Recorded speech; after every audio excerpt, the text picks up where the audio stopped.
I'm Dr. Jeremy Steiner, and in this video, I'm going to walk you through a real-time electro acupuncture treatment and show you how diagnosis determines the protocol. You'll see how I use spinal bracketing to regulate vascular flow, why certain thoracic and lumbar levels are critical, and how blood electric and frequency selection directly impact clinical outcomes. I can do 1 point blood electric, 1 point Li4 because of pain, and then I can do a 2-needle bracket and regulate the blood flow going to her knee. Now, if you don't have a chart and you're like, I think it's L2, L3, you don't have to be accurate. Remember, go a couple vertebrae lower than what I said, right? The other thing about this treatment is if you look, T1 through T4 bracket is regulating vascular. Yeah, you could have a seat. I'll be with you in a second. Regulating everything vascular above the chest here. So you want to regulate blood flow to the wrists, the hands, the fingers, the neck, concussions, traumatic brain injuries. This is a great spinal bracket because it regulates the blood vessels going to the brain. Then T10 through L2 treats everything below the hips. But there are 2 magic levels which I want you to remember and try to include them if you're going to be doing bracketing. T2 is a magic level and L2 is a magic level. So you'll get like this little bonus thing if you incorporate those. Okay, let's give her a treatment. Thank you. Jill, could you help me? So let's get her comfortable on your left side. Is it the right knee? Okay. So we'll get you left side facing this way. Head here. And then I'm going to expose your back. So this goes between your knees. Cool. Out of the diagnosis comes the protocol, right? So she's having knee issues. We want to regulate blood flow going there.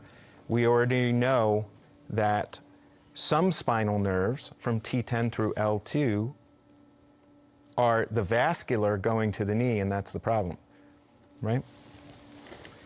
Little bit different than pain and inflammation bracket, right? These numbers are set. So you want to regulate blood flow to the upper, you're always choosing T1 through T4. You want to regulate blood flow going to the lower, you're always choosing T10 through L2 area, right? But if we were treating her knee in a pain and inflammatory bracket, then you can go by the dermatome chart and L3 is the center of the knee, if we're correct. And even if we're not, choose a vertebrae lower down than L3. Does this make sense, y'all? We'll go over it more. So I'm gonna expose your back here. And is it okay if I pull these down a little bit? Sure. Okay. That's good. I'm gonna tuck it and roll it. Is that comfortable or not really? Okay.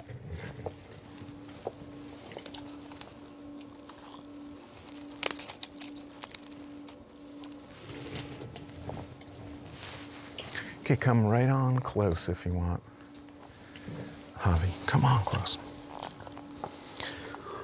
So I'm looking for T10 or T11, a little bit lower, and L2, a 2-needle bracket, or L3, which is a little bit lower. And I said the magic level's L2, but if I needle L3, I'm getting L2, aren't I? I'm including it because of the dew channel. So this hip bone is L4-ish. Remember how I like to feel vertebrae. 2 methods. One is going up and down a little bit. My fingers are in the grooves. It makes it easier for me to count vertebrae, right? Or the other way is the center is a gap for counting. So we got L4, L3, L2, L1, T12, T11, T10. Now, doesn't that seem way high up?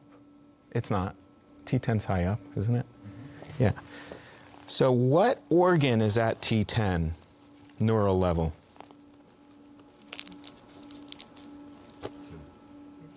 The answer's in the PDF, and I actually don't know off the top of my head. But what I do know is that she probably has an organ issue at the T10 level.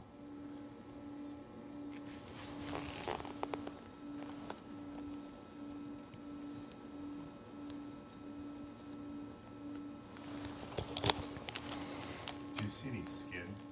Skin changes, yeah. Because we can't see it on the camera. Okay. But yeah, this to me is diagnostic that this neural level is deficient. This also, and this also.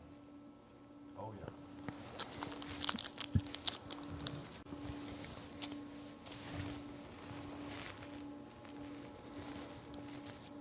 yeah. L4, L3.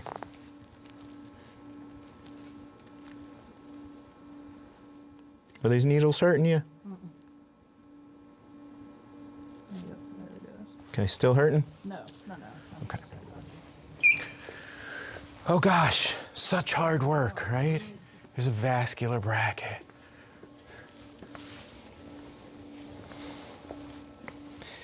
Now what am I going to do? You already know. Electro. Yes, and Whatever. on her I'm going to do blood electric because I don't think she's been doing blood electric at home, right?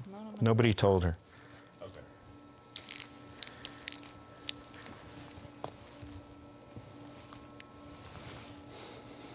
Feel for the radial pulsing.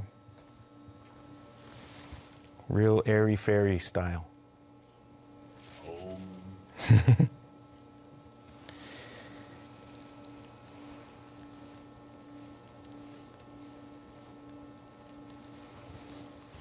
All right, that's all the needles. Are you okay? All right, I'm gonna hook her up and then back up a little bit and then we can go in on the machines a little bit. I'm gonna hook her up, dial everything in, and then for later treatments, advanced expert educator Jill can help me do that.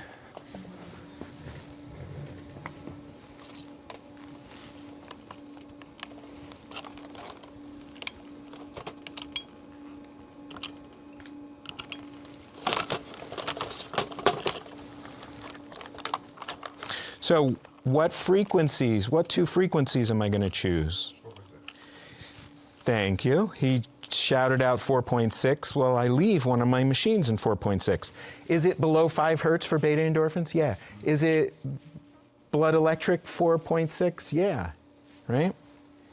So this machine is at 4.6, so that's good.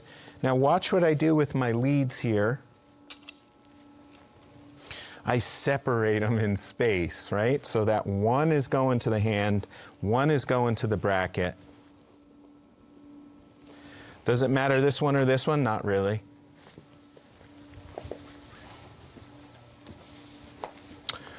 Oh, no tape. Thank you. This is the best part of Kiko style. Paper tape.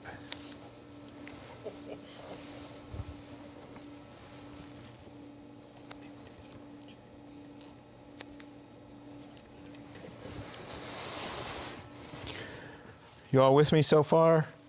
I got 4.6 hertz going here and here. And my other machine, what am I going to do?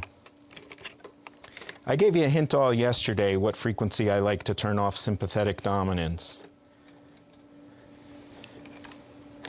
Any clues?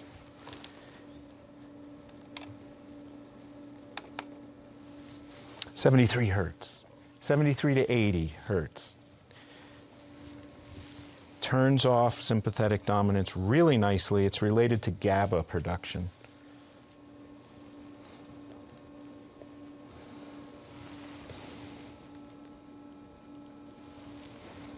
You mean patients don't have to take GABA?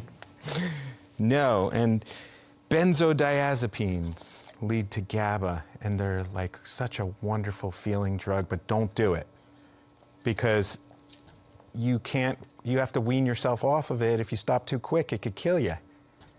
That's how bad it is. Now, GABA is the end result of alcohol, too.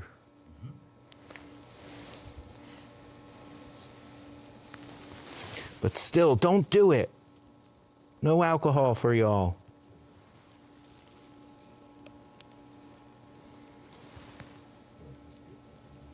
You okay? Mm-hmm. Hurting? No. Jill, will you crank her up, please? She's going to turn it on until she feels it lightly. You could do the fast frequency first. 73 hertz here and 73 hertz here at blood electric. I did that on purpose because you're like, yay, you told me 4.6 for blood electric, but you have 73 on blood electric. Remember, any two frequencies, you get the thousands of frequencies. And then the body selects. Okay, that's number one. Number two, why did I put red and black here on the spine and then red and black on the wrist and hand? Why? There's no reason. Thank you. I'm a trick question teacher. There's no reason. Except maybe I thought it'd look prettier on camera. Because red and black don't matter.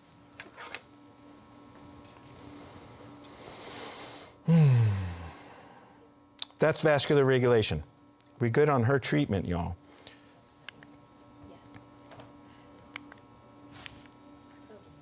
I showed you pain and inflammation in the trigeminal nerve yesterday. Diagnosis is the same. Treatment's the same as if it's a spinal neural level.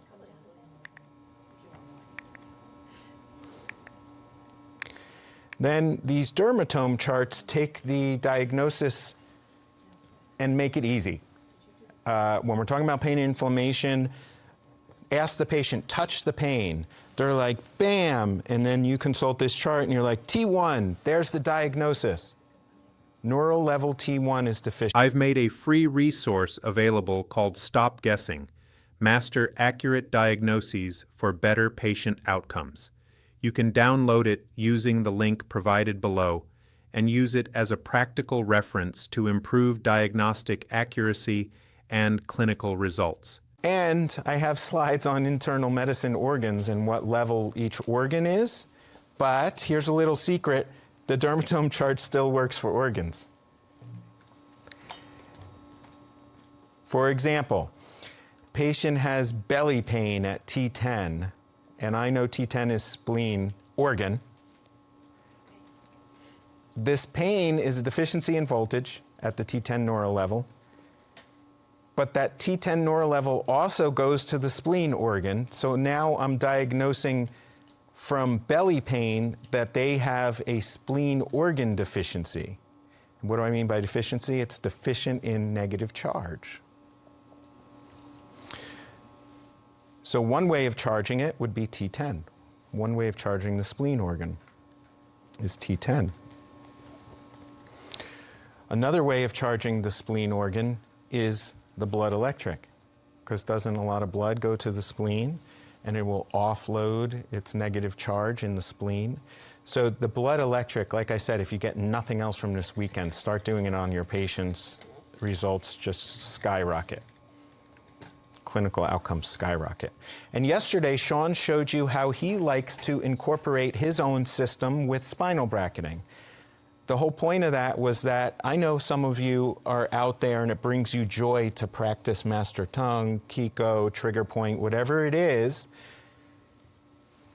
Do 2 needles of it, spinal bracket, and 2 needles, whatever you want.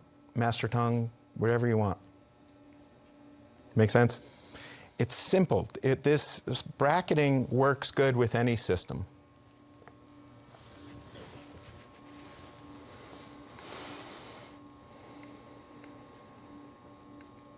Okay. Now, I sense a huge amount of questions. I know there was a huge amount left over yesterday. So can I get a time check? Okay. 10:30. So I've only been going a half hour, is that right? 10:38. 40 minutes? Oh, 10, what is it? 10:38. 10:38, gotcha. All right, I think I'm going to shift the schedule around. We're going to go to Q&A for a good 15, 20 minutes. Then we'll take a short break, then we'll come back. I'll try and jam 3 sessions in instead of 2 sessions, like originally written on the schedule, if that's good with y'all. So if you're here in the audience, you'll get a microphone and if anybody's got any questions, and I will pull up the questions from the web. So if you're at home and you got questions, get them in that. Is it the question box or the chat box? If you found this helpful, make sure to like the video, share it with a colleague who would benefit from this approach, and leave a comment below with your questions or clinical insights. We read them and they help guide future trainings. Thanks for watching, and I'll see you in the next video.